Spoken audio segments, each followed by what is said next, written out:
Our Hotspots magazine will celebrate 39 years this fall. It has been documenting the LGBTQ plus lifestyle and is the inspiration of our Hotspots Queer Entertainment this week. And it's sponsored by the Broward Center for Performing Arts. In the LGBTQ plus community, we always make jokes about size matters. Well, when it comes to the Broward Center, size does matter. The Broward Center is the destination of choice for LGBTQ plus South Florida for spectacular entertainment in a large variety of performance venues. Broward Center ranks among the top 10 most visited theaters in the entire world, presenting more than 700 performances a year to more than 700,000 patrons. And Broward Center supports one of the world's largest gay communities, right here in Fort Lauderdale, Broward County, but really all over South Florida. They support the LGBTQ plus community and our nonprofits unlike any theater in South Florida. And we are excited to tell you about upcoming shows.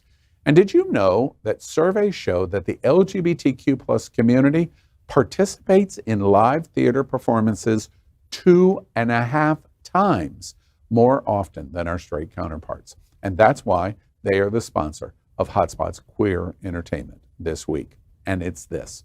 The rugby legend and longtime icon to the LGBTQ plus community, Ben Cohen, has made his acting debut in the British anthology series Patterns. The series rather ingeniously captures Cohen as himself, or rather as a poster of himself that comes to life to share words of advice to a closeted teen who idolizes him. It's fantastically campy, and really, who could complain about another opportunity to see the rugby hunk shirtless? But that's just the tip of the iceberg with Patterns, a highly high-concept comedy that introduces us to a world of eccentric characters and finds them all fitting in and out in 8 different genres across 8 distinctive episodes, all centered on LGBTQ plus themes. It's important that so many new shows and movies globally include LGBTQ plus themes and characters.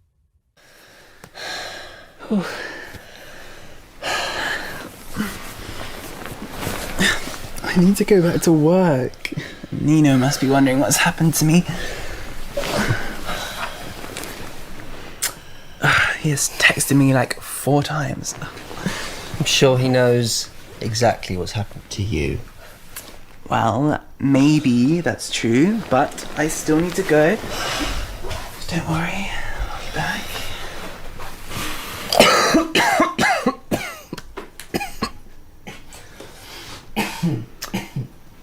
Did you just cough? Patterns, patterns, patterns. No matter how complicated the strands, how frayed the threads, how broken the connections, the mind will weave. We create, and we believe what we create. The Hotspots Queer Entertainment is new British anthology comedy Patterns. Is chaotic, hilarious, confusing, but above all else, it's super gay. What do y'all think? Well, I loved it. I loved the. Did you see it? So I did the little research about the whole how you can watch. You don't have to watch all in succession. You can watch them individually, and it all kind of get pieced Like together. 8 little It's mini 8 movies. little mini movies, and they reference somebody from another episode and kind of comes together.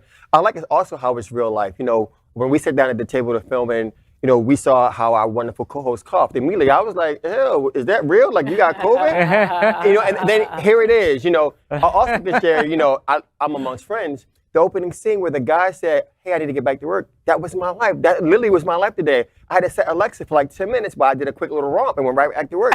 So I love how these things are truly within our hold on one community. second. Did you just tell us it's like wham, bam, thank you, sir? I had a break. I needed a moment, and there was somebody I could be like, "Hey, I got 10 minutes. You ready?" All right. 10 minutes. They came. They did what they needed to do. I see. So this was a documentary for you.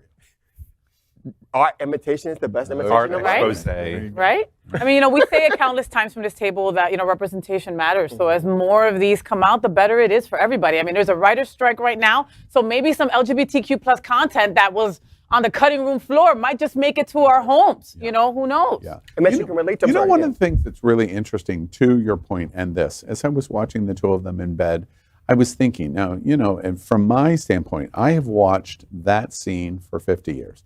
When I was a teenager, I watched that scene for 50 years. If you watched daytime soap, you know, I'm in high school and I come home and maybe my mom's watching a soap opera. That was the scene. You watched that scene over and over and over again. The one big difference is it was a man and a woman. So we watched that scene with two men doing exactly what we watched on television in America on ABC 50 years ago. The point of watching that is not necessarily how important that scene is, but that it normalizes our relationships are exactly the same thing as the relationships we watched on ABC 50 years ago. It's true. Other thoughts? I guess there are no. Well, I also like the fact about the beautiful woman. So as I was doing my research, I thought about Faye, like, you know, how our dynamic of you have that good girl that you can hang out with, and you can. I'm a good girl. You are a beautiful woman. What? And the best girl ever, and the best beautiful woman that you can love on and You still might be as well be apart. talking Russian right now because I have no idea what you're Me neither. there we are. But- Wonder Twins. Whatever. All right. The other thing that I wanted to ask about, patterns being a UK generated, accents, colloquialisms, etc. Do we just love it more because it's English? I hate it. Wait, British?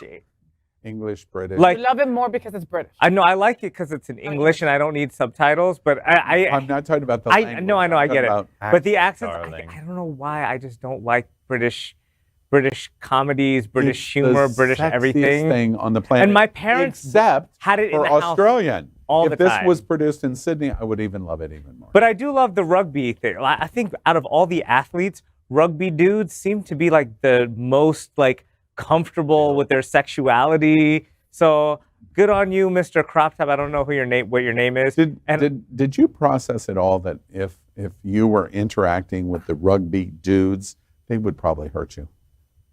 Yeah, the train would be endless with you.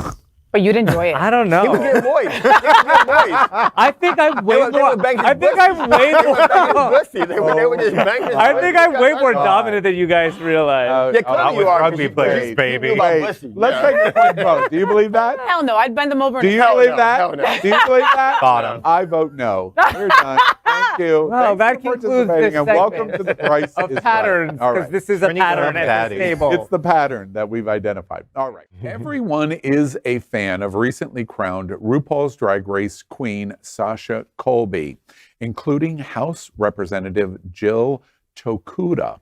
She is a Democrat from Hawaii. Last week, Tokuda took some time on the House floor to honor Sasha's victory and her habit of underscoring her Hawaiian heritage in the show.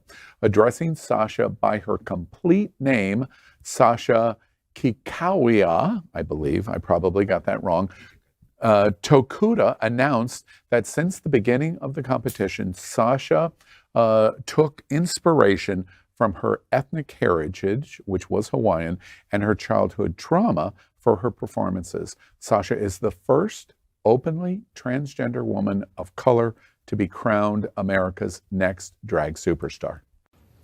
I rise today to congratulate Hawaii-born Sasha Keikaoha, more famously known as Sasha Colby, on being crowned the winner of RuPaul's Drag Race Season 15. I am so proud that a fellow Windward girl hailing from the homesteads of Waimanalo has earned the title of America's next drag star. From the very beginning of the competition, Sasha, a seasoned drag legend, drew upon her ethnic heritage and childhood trauma as sources of inspiration for her performances. Throughout Drag Race, she authentically represented her Hawaiian culture, talking about the legacy she's building for our home state and about being mahu. In ancient Hawaiian days, mahu were considered extraordinary individuals of male and female spirit who brought their healing powers to Oahu from Tahiti. Today, trans people are among the most revered members in the Hawaiian community.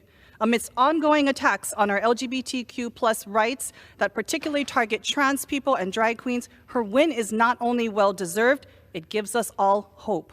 Congratulations to Sasha Colby. You are a leader, you are a proud mahu, and every drag queen's favorite drag queen. Thank you, Mr. Speaker. I yield back. Wow. Question 2. With a Bacardi shot, I'd swallow that. I didn't think I would ever see a RuPaul's Drag Race winner like Sasha Colby be shouted out on the congressional floor. Yes. So iconic. Can you imagine in the beginning of RuPaul, you know, back in the, why are you so bright, Miss RuPaul, that we would get to the point where a congressperson shouts out the winner of RuPaul's Drag Race? I think it is monumental, but we need to stop talking about her in Congress and get her in Congress. Have her on that floor. She could represent Hawaii. That Takuta can move over. She could do motions for death drops. Motions for, how long have you been we would working all on start that watching joke? C-SPAN. You know, there's an experiment going on of that, of having a trans person on a state floor, and it's going on in Montana, and not going great. Yeah. Not going Why great. didn't you drink? Well, Because this was an inevitability. What's it? that's what I thought too. Yeah. All Yeah. right, Dr. Yeah. Who. I'm not You're surprised. Oh, No. that's I'm surprised it took that long. Well, are you surprised? Wait, are you surprised that it was a trans drag superstar? Because it could have been. No, I'm from not my surprised about state, any of it. I take the shot because I'm surprised. Now, wait, I've got to get in my ability to cash in. I worked with RuPaul's Drag Race. Did you? Oh, wow. We actually had no idea. Tell us more. Yeah. Yeah. Yeah, I've never heard about that, actually. And well, let me tell you. You were the bright light. We've got about 40 minutes. All right, let's sit back. The reason it's surprising is because first, unlike the attacks that we see today on drag was like a very niche kind of thing, mostly for our community. And when it started on Logo, it was a gay, men's-driven product. Now, all of that's changed. White, straight women are probably the top audience for RuPaul's Drag Race. There's great support for drag. But remember, at the beginning of RuPaul's Drag Race, no trans. RuPaul was very clear, no. It breaks the illusion if it's not a man being a woman in drag. And so therefore it can't be trans. She breaks it. And as a person of color, being trans, she breaks so many barriers. And the recognition, the reason I take the shot is the recognition on the floor of the House. This Congresswoman says our state completely embraces the trans community, that the part. drag community. It's like I'm like Scooby-Doo. And the fact that it's going to be in black and white, the fact that it's now going to be captured in time is what's important, and that's why I drank. As a woman speaking for another woman, as a Hawaiian native speaking for a Hawaiian native, showing pride that you can have pride in someone who may not be like you, meaning you may grow up differently, but you can accept them, support them, and celebrate them, and make those Caucasian folks who may not agree with her listen, have to acknowledge it and put it in their record. Can we just agree right now, before we move on to the next slide, swallow that Max is basically completely wrong? Let's just all agree. Yeah, for sure. Okay, for sure. all right, we're done there. All I right. expect those moments. I demand those moments. Like you thrive in those moments. Bossy Like, bottoms. I don't love it. He almost flung his hair. Oh my God. Exactly. you. All right. Austin Wolf is booked and busy, and he's got the body count to show for it. This is super interesting. He is an extremely popular adult film star with more than 680,000 followers on Instagram and more than 150,000 followers on Twitter. Considering his prolific filmography career and popularity, it's hard to imagine exactly how many guys he has gotten busy with through the years. However, we now have an answer for you. In a new interview with social media personality Bezruka Venko, Wolf put to bed everyone's assumptions and revealed the mind-boggling amount of men he's plowed through the years. Austin Wolf said the count is, quote, probably in the 7,000 to 9,000 range. Austin, what's your body count? Oof. Please be honest. Sure. 2 a day, 14, 56, 60, 600. So probably in the 7,000 8,000 to 9,000 range. It's over how many years? 20. So you have no problem of getting attention from the boys? It hasn't been a problem yet. What's your secret? How do you do this? I'm doing it for a living. You know, the most I'm doing it for right. a living. True. The most spectacular thing in that video was how good he was at math. That's what was a real turn on to me. Question 6 with a Bacardi shot. I'd swallow that. Muscle, dom, top, gay porn star Austin Wolf breaks the internet with 9,000 conquests. No. Well, who cares? I was not paying attention. I was looking at this picture. This here is the hottest thing to me.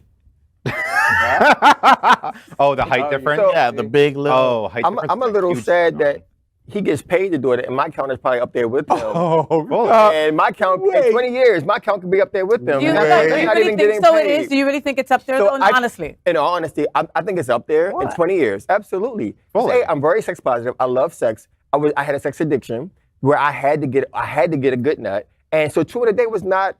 Might even been 3 a day. But the thing is, he clearly says because he got paid for it. So I don't believe he wrote there. Absolutely. I just think he might be bad at I'm math. sorry. Well, Just a that- moment, Ow. please. Flabbergasted. Absolutely. Go ahead, Al. Go ahead. Wait, the evening news guy now kicks in. Talk to me. Let's go. Is it still going on? The degree of the Sex addiction? voraciousness. No. Oh. It's No. not addiction. I wouldn't say that. I He said it. No, but he's been very clear about the fact that in years ago, absolutely, because that's how I felt. I found love. That's how I equated love into being needed. So no, to this day, no, it's not as strong. But yes, the number still grows. But it's still active. It's absolutely. I'm very much it was active before. by no means, because I get moments now where I don't even bother. Like I can set up a date and be like, yeah, this cookies and cream ice cream is so much better than getting that good nut. So I'm good with that. Wait, are you a lesbian? Oh no, I shouldn't say that. You're going to feel it. Oh my God. Oh, feel it now. Oh my God, I can feel the girls right now. No, but seriously, do you really want to know how many? Like, once I knew we were going to talk about this, I started like kind of counting, and then I was like, oh no, girl, I don't want to. It's not until you find out that your partner has more than you, and you're like, Oh yeah, no, I used to keep track. Fully. Very much kept track because I How was long have you curious. not been keeping track? 20 years. No. No, seriously. when did you stop writing the names down? 20 years. I'll lie to you not. So I'm a man of a certain age, and so early on in my Want me journey, to tell you what the certain? less than 62. But early in my journey, I was curious as to where my life was going to you've go. been fucking since he was 7. Woo, that part. But then after a while, it became normative. So why keep track of the numbers? It's all about now going into good sex, not just random sex. Got it. And so therefore, it kind of stopped. Got it. Yeah. So yeah. You know what's interesting to me is What's your body count? here. It's pretty high too. Not bad, but and I don't mean that in a negative way. But Did you just get the crazy white guy? Not bad. Okay. He was I pulled that. Again, Al has been having sex for 45 years, guys. Understand that. yeah. That's a lot of counting. Right. That's what I'm And curious I've about. done all over the world and lots of all over And the he's world. got By the money way, to change the buy too. I mean, come on. Here's something I can You say take a black here card? that That was nobody it? at this Okay. table Put it out can there. say. What? I have slept with 10 RuPaul queens. Ew. What? Oh, sorry. No. 10. We having a conversation after this show. Would you believe me if my body count was less than 2 hands? No. Serious? No. No, I'm just saying. I'm like, Wow. okay, but anyway, the point that I was going to make is when I heard Austin Wolf. Do they know? The No, I got one. I have to ask. Do they know they had sex with you, Al? When Chichi watches this, she knew of somebody that was performing on the stage and sat down in front of me on the stage just to call me out on it. Yes. Do they know? Yeah. Okay. But the point that I was going to make to you is when I saw this story on Austin and I hear your conversation, you know the overwhelming thing here that just jumps off the page is we sex shame. Absolutely. The negativeness of sex. Too little or too much. Too little or too Either much. Yeah. direction. And when I watched him do that, it was like, Good for you, dude. Congrats. You've made a fortune doing that. Who cares? And that was my point. That was my point. I'm broken. And I am broken and got the same number. I'm with Jonathan. I'm with Jonathan. And Because you're black, right? Right. Damn it, that's messed up. That is messed up. See? right. Always there trying it to keep is. the brother Always down. trying to get the brother down. Always. There it is. Always. We landed That's why we the cannot plane. have Israel as the black bond. Like, come on, sir. Thank you. Okay. Thank you. We've resolved. Now we can have peace on earth. Well, next up, Randy Rainbow has Florida Governor Ron DeSantis in his satirical sights, noting in a new parody song that the Republican governor with presidential ambitions is trying to drag this country straight to hell. The new song is named Welcome to DeSantis, and it is set to the tune of Welcome to the 60s. Does that sound familiar? Yes. It's from the musical version of Hairspray. The parody also shows Randy conducting an fabricated interview with DeSantis in which he asked if DeSantis has met a gay person before, and the governor answers, "I deal better with regular people." End quote. That is such a great joke. DeSantis is well known for his many regressive actions, obviously, and most recently he approved legislation allowing medical professionals and insurers to refuse certain services because of a conscious basis of objection, which could lead to denial of care to LGBTQ plus people and many others.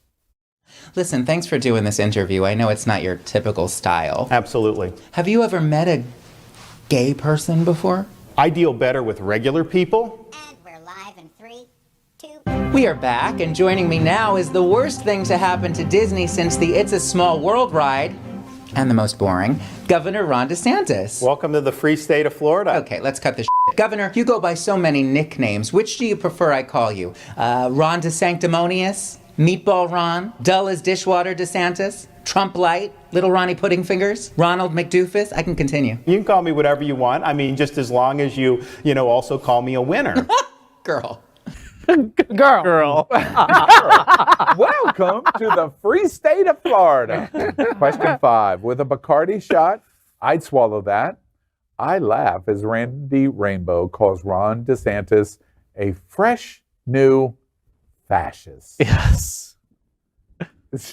Wait, you don't laugh? You didn't think it was funny? No, I think a security detail needs to be put around Randy Rainbow's residence. You in danger, girl. If you're watching this, you are in danger. You're in drag in that video. You're talking smack about DeSantis. You are going to be the next thing banned. Where does he live? Where does he live, Al? In the cemetery soon. Wow. He don't live here. It don't matter if he does that. Being banned from the state of Florida.